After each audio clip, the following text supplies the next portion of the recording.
நண்பர்கள் அனைவருக்கும் வணக்கம். இந்த உலகத்தை படைத்த கடவுள் பல உயிரினங்களையும் படைத்துள்ளார் என்பதனை நாம் அறிவோம். அந்த உயிரினங்களில் விலங்குகள், பறவைகள் மற்றும் பூச்சிகள் என வெவ்வேறு வகைகள் உள்ளன. இவற்றில் சில பெரியவை, சில சிறியவைகளாக இருக்கின்றன. எனினும் மனிதர்கள், குறிப்பாக தீய வழியில் நடப்பவர்கள், இந்த உயிரினங்களை கொன்று இறைச்சியாக சாப்பிடுகின்றார்கள். இறைச்சி சாப்பிடுவது புண்ணியமா அல்லது பாவமா? இந்த கேள்வி பலரின் மனதில் எழுவது இயல்பு. கடவுள் சில மிருகங்களை கொன்று இருக்கின்றார். கடவுள் சில மிருகங்களை உண்பதற்காகவே படைத்தாரா, அல்லது இது ஒரு தவறான செயலா? இதை பற்றிய தெளிவான விளக்கத்தை இந்த வீடியோவில் நாம் ஆராயுள்ளோம். அதோடு பசு, எருமை, செம்மறியாடு, வெள்ளாடு ஆகியவற்றின் விலங்குகளின் சதைகளை உண்பதன் மூலம் ஒருவர் தன் வாழ்க்கையில் எந்த விதமான பாவங்களை சந்திக்க நேரிடும் என்பதை பற்றியும் நாம் விரிவாக பேசலாம். அதே போல விலங்குகளை கொன்று உண்பவர்களுக்கு யமலோகத்தில் யமராஜர் வழங்கும் தண்டனைகள் என்ன என்பதனையும் தெரிந்து கொள்ளலாம். இந்த கலியுகத்தில் சிலர் இறைச்சி உண்பதையும் சரி என நம்புகின்றனர். அவர்கள் அதை சாப்பிடாமல் விட்டால் அவற்றின் எண்ணிக்கை அதிகரித்து மனிதர்களை விட அதிகமாக வெளிப்படும் என கருத்து வெளியிடுகின்றார்கள். மேலும் இறைச்சி உயிரினங்களை உருவாக்கியுள்ளார் என்பதனையும், அதனால் அவற்றை கொன்று சாப்பிடுவதில் எந்த ஒரு தவறும் இல்லை, பாவமும் இல்லை என்பதையும் வலியுறுத்துகின்றார்கள். மற்றொன்று, மக்கள் மிருகங்களை கொண்டு சாப்பிடுவது பாவம் என்றும், இறைச்சி உண்பவர்களின் வழிபாட்டை கடவுள் ஏற்க மாட்டார் என்றும் கூறுகின்றார்கள். அவர்கள் இதை ஆதரித்து இறைச்சி உண்பவர்களுக்கு நரகத்தில் தண்டனை கிடைக்கும் என்றும் கூறுகின்றார்கள். இத்தகைய சர்ச்சைக்கு தீர்வாக இறைவன் இது குறித்து என்ன கூறினார் என்பதனை ஒரு அழகான கதையின் மூலம் இன்று நான் உங்களுடன் பகிர்ந்து கொள்கின்றேன். இறைச்சி உண்பது சரியா தவறா? இறைச்சி உண்பவர்களுக்கு நரகத்தில் என்ன தண்டனை கிடைக்கும் என்பதற்கான விளக்கத்தை பார்க்க தயாராகுங்கள். முதல் வேளையாக இன்று நாம் எதை பற்றி தெரிந்து கொள்வோம் என்பதனை நீங்கள் பார்க்கலாம். நண்பர்களுடன் துவாரகையில் சுற்றி பார்த்து கொண்டிருந்தார் கிருஷ்ணர். மனிதர்கள் சிறிய ஆதரவற்ற உயிரினங்களை கொன்று அவற்றை உணவாக எடுத்து கொண்டதை அவர்கள் பார்க்கின்றார்கள். இது என்னை மிகவும் துயரமடைய செய்தது. என் மனதில் ஒரு கேள்வி எழுகின்றது. அதை நீங்கள் தெளிவாக விளக்க வேண்டும். அதை கேட்ட கிருஷ்ண பகவான் சிரித்தபடியே கூறினார், சத்யபாமா, உன் மனதை கலங்க வைத்த கேள்வியை தயக்கமின்றி கேளுங்கள். நிச்சயமாக அதற்கு சரியான பதிலளிப்பேன். அப்போது சத்யபாமா தேவி கேட்டால், ஆண்டவரே, இந்த சிறிய அப்பாவிகளை மனிதர்கள் கொன்று உண்பது பாவமா அல்லது புண்ணியமா? பகவான் ஸ்ரீ கிருஷ்ணர் மெல்ல சிரித்தபடி கூறினார், தேவி, இந்த கேள்விகளுக்கு நான் ஒரு புராண கதையின் மூலம் பதிலளிக்க விரும்புகின்றேன். இறைச்சி உண்பது பாவமா அல்லது புண்ணியமா என்பதை இதை கேட்ட பிறகு தெரிந்து கொள். ஆவலோடு சத்யபாமா அந்த கதையை கேட்க தொடங்கினாள். அப்படி சொல்லும்போது ஸ்ரீ பகவான் கிருஷ்ணர் அவளுக்காக ஒரு அற்புதமான கதையை தொடங்கினார். ஒரு காலத்தில் சந்திரபூர் என்ற கிராமம் இருந்தது. அந்த கிராமத்தில் ஒரு பணக்காரர் வசித்து வந்தார். அவருடைய வீட்டில் பணத்திற்கு பஞ்சமில்லை. ஒரு நாள் அவர் யாத்திரை செல்ல திட்டமிட்டு புறப்படும் முன் மக்களுக்கான ஒரு பெரிய விருந்தை ஏற்பாடு செய்திருந்தார். கிராம மக்கள் அனைவரையும் அந்த விருந்திற்கு அழைத்து உணவு பரிமாறினார். விருந்தில் 2 வகையான உணவுகள் இருந்தன. ஒன்று சைவம், மற்றொன்று அசைவம். அசைவ உணவாக ஆடு, கோழி, மீன் போன்றவற்றை சமைத்து பரிமாறினார். சைவ உணவாக காய்கறிகள் மற்றும் தானியங்கள் இருந்தன. கிராம மக்கள் ஊகையோடு சாப்பிட்டார்கள். சிலர் இறைச்சியை சாப்பிட்டார்கள், ஆனால் சிலர் அதை தொடவே இல்லை. இதை பார்த்து செல்வந்தர் மக்கள் அனைவரையும் ஒரே இடத்தில் அழைத்து உரையாடினார். என் அன்பான கிராமத்தினரே, இந்த இறைச்சி, மீன், சிறு உயிரினங்கள் மனிதர்களாகிய நாம் உண்பதற்காகவே இறைவன் படைத்துள்ளார். அவற்றை கொன்று உண்ண வேண்டும் என்பதற்காகவும் மற்ற உணவுகளுடன் இவற்றையும் இறைவன் படைத்திருக்கின்றார்.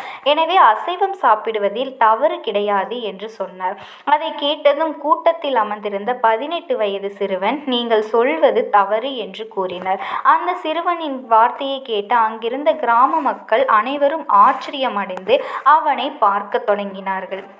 அப்போது செல்வந்தர், மகனே, நீ என்ன சொல்கின்றாய் என்றார். ஐயா, நீங்கள் சொல்வது தவறு. கடவுள் இந்த உலகில் உள்ள அனைத்து உயிரினங்களையும் சமமாக படைத்துள்ளார். அவற்றையும் மனிதர்களைப் போலவே தங்கள் வாழ்க்கையை உருவாக்கினார். மனிதர்களைப் போலவே அவைகளும் இறக்கின்றன. மேலும் மனிதர்களாகிய நாம் காயம் அடையும் போது வலியை உணர்கிறோம். அதே போலத்தான் விலங்குகளாகிய அதுவும் காயம் அடையும் போது வலியை உணர்கின்றது என்று கூறினார். இந்த உலகில் எந்த உயிரினமும் எந்த உயிரினத்தை விடவும் உயர்ந்தது இல்லை. கடவுள் அருளால் மனிதர்களின் புத்திசாலித்தனம் அதிகரித்தது, அதுவே உண்மை. ஆனால் அதுவே மற்ற உயிரினங்களை கொன்று சாப்பிட உரிமை தராது. கடவுள் நமக்கு விலங்குகளை விட அதிக புத்திசாலித்தனத்தை கொடுத்துள்ளார்.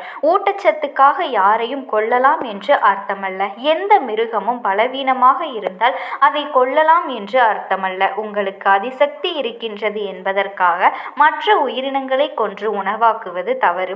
சிங்கம், புலி, சிறுத்தை போன்ற பெரிய மிருகங்களுக்கு மனித மாமிசம் மிகவும் பிடிக்கும். ஆனால் இது போன்ற மிருகங்கள் மனிதர்களை உண்டால் நீங்கள் ஏற்றுக்கொள்வீர்களா? உங்கள் உடலை நீங்கள் எப்படி நேசிக்கிறீர்களோ அதே போல மற்ற உயிரினங்களும் தங்கள் உடலை நேசிக்கின்றன. மனிதன் தன்னை உயர்ந்தவனாக கருதினாலும் அவன் சில நேரங்களில் மிகவும் முட்டாள்தனமாக செயல்படுகின்றான். கடவுளின் படைப்புகளை அன்புடன் கையாள வேண்டும் என்பதே மனித குலத்தின் கடமை. அந்த சிறுவனின் பேச்சை கேட்ட பின் அந்த செல்வந்தனின் வாய் மூடியது. கூட்டத்தின் முன் அவன் மிகவும் வெட்கப்பட்டான். அந்த சிறுவனின் இந்த வார்த்தைகளை ஊர் மக்கள் அனைவரும் ஏற்றுக்கொண்டனர். ஸ்ரீ கிருஷ்ணர் சத்யபாமாவிடம் பிறகு கூறினார், சிவபெருமானின் மற்றொரு உபதேசத்தை நான் உனக்கு சொல்கின்றேன். தேவி, இந்த உபதேசத்தை கேட்ட பிறகு இறைச்சி சாப்பிடுவது பாவமா அல்லது புண்ணியமா என்பது உனக்கு தெரியும் என்றபடி மற்றொரு கதையை தெரிந்து கொள்ளலாம். ஒரு சமயம் சந்நியாசி மகாத்மா காட்டில் தவம் செய்து கொண்டிருந்த போது ஒரு சிறிய மான் அவனை நோக்கி வேகமாக ஓடி வந்து பின்னால் ஒளிந்து கொண்டது. மான் மிகவும் பயந்து போனது. பயந்த அந்த மானை கண்டு சந்நியாசி மகாத்மா தவம் கலைந்தது. கோபமாக, மானே, நீ ஏன் பயப்படுகின்றாய்? உனக்கு என்ன பிரச்சனை? யாருடைய பயத்தினால் பின்னால் ஒளிந்து கொண்டிருக்கின்றாய் என்று கேட்டார். அப்போது திடீரென ஒரு வேடன் கையில் வில்லம்புடன் வந்து சந்நியாசியிடம், ஒரு மானை எனக்கு கொடுங்கள், இங்கு வந்த மானை எனக்கு கொடுங்கள். இந்த மானை இரையாக்குவதற்காக தான் நான் துரத்தி வந்தேன். இது என் இரை, அதை நான் கொன்று என் குடும்பத்திற்கு உணவளிப்பேன் என்று கூறினான். வேட்டைக்காரனின் இந்த கூற்றை கேட்ட சந்நியாசி அவனை பார்த்து சிரித்தார். முட்டாளே, இவ்வுலகில் எந்த உயிரினத்தின் மீதும் யாருக்கும் எந்த உரிமையும் இல்லை என்பதை நீ அறியவில்லையா? வேட்டைக்காரன், இல்லை, இந்த மான் மீது எனக்கு உரிமை உண்டு, அதை நான் வேட்டையாடி கொன்று சாப்பிடுவேன் என்று கூறினார். அதற்கு சந்நியாசி வேட்டைக்காரனிடம், இந்த உயிரை கொல்லும் உரிமையை உனக்கு யார் கொடுத்தது? இறைவனால் படைக்கப்பட்ட ஒரு உயிரை கொல்வது பாவம் இல்லையா என்று எடுத்துரைத்தார். வேடன் சொல்கின்றான், எந்த உயிரையும் கொல்வது பாவமே கிடையாது. கொன்றால் பாவம், தின்றால் தீர்ந்துவிடும். இந்த பிறப்பிலிருந்து நான் விடுதலை தருகின்றேன். அவருக்கு அதிர்ஷ்டம். நான் சாப்பிடவில்லை என்றால் அதை யாராவது கொன்று சாப்பிட்டு விடுவார்கள். உயிரினங்களை கொல்வது பாவம் என்றால் மன்னர்களும் பேரரசர்களும் ஏன் அவர்களை வேட்டையாட காட்டிற்கு வருகின்றார்கள்? அவர்கள் செய்யும் கொலைகள் பாவக்கணக்கில் இருக்கின்றது என்று சொன்னான். சிரிக்க ஆரம்பித்தார் சந்நியாசி. அவனது புத்தி மந்தமாகிவிட்டது. பாவம் மற்றும் புண்ணியத்தை பற்றி அவனுக்கு அறிவு இல்லை என்றும் புரிந்து கொண்டான். அதன் பிறகு சந்நியாசி வேட்டைக்காரனை பார்த்து, மகனே, மனிதர்களின் விலங்குகளை கொல்லக்கூடாது.